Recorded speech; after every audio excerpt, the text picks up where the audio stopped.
In this video, I'll be showing you how to fix iPhone black screen of death. If you find this video helpful, be sure to drop a like and subscribe. But anyways, getting into it, if your iPhone screen is black and won't turn on, it's likely stuck in a software crash state or has completely drained battery. So the most easy way is the force restart method. It's the most effective way to jumpstart a frozen iPhone, and it clears the short-term memory without deleting any data.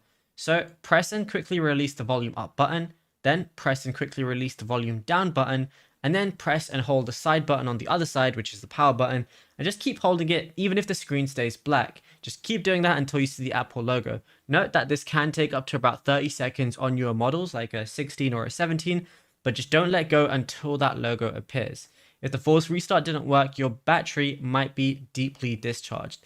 So what you gotta do is plug your phone into a wall outlet. Avoid USB ports on laptops for this, and use a high wattage, so like over 20 watts, and use an Apple USB adapter if possible as well. Wait 30 minutes, so don't touch it at all while it's charging, because a severely dead battery might not even show the charging icon for the first 10-15 minutes. And after 30 minutes, try the force restart again while the iPhone is still plugged in, and then you should be good to go.